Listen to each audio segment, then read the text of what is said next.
बिस्मिल्लाहिर्रहमानिर्रहीम। अस्सलाम वालेकुम दोस्तों, आज की नई वीडियो और नई अपडेट के साथ मैं आपकी खिदमत में हाज़िर हूँ। सरकारी मुलाजमीन के हवाले से और पेंशनर्स के हवाले से बड़ी अहम तरीन अपडेट आज की इस वीडियो में आपको देने जा रहा हूँ, जो कि IBAN की ताज़ा तरीन अपडेट आई हुई है। उसी की तफसील देने जा रहा हूँ, लेकिन उससे पहले अगर आप दोस्त हमारे चैनल पर नए हैं तो हमारे चैनल को सब्सक्राइब करें और साथ में बेल आइकन को भी ज़रूर प्रेस करें, ताकि मुलाजमीन और पेंशनर के मुतालिक जो भी नई अपडेट या शेयर की जाती है आप दोस्तों तक जल्द से जल्द और सबसे पहले पहुँचती रहे। IBAN ताज़ा तरीन अपडेट जो है, controller general office account Islamabad के अहकामात के तहत SAP सिस्टम में सरकारी मुलाजमीन और पेंशनर्स की 24 हिस्सों पर मुश्तमिल IBAN अपडेट किए जा रहे हैं।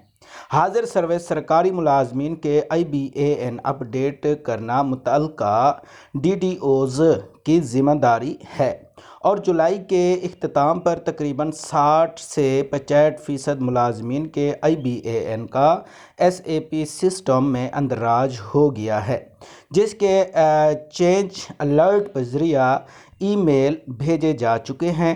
जहां तक रिटायर्ड सरकारी मुलाजमीन और पेंशनर्स का ताल्लुक है तो उनके लिए IBAN उनके मुतल्लिका बैंकों से हासिल किए जा रहे हैं और इस सिलसिला में रिटायर्ड सरकारी मुलाजमीन और पेंशनर्स को परेशान होने की ज़रूरत नहीं है।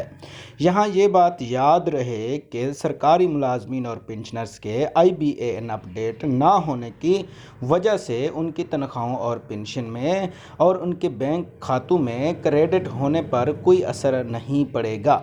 उनकी तनख्वाहें और पेंशन हस्ब मामूल उनके पुराने बैंक अकाउंट्स में मुंतकिल होती रहेंगी। अकाउंटेंट जनरल ऑफ पंजाब की तरफ से ये एक अहम तरीन मैसेज सरकारी मुलाजमीन और पेंशनर्स के लिए दिया गया है। मज़ीद इस तरह की वीडियोज़ के लिए हमारे चैनल का विज़िट करें और हमारे चैनल को सब्सक्राइब करें। अल्लाह हाफ़िज़, अपना ख्याल रखिएगा।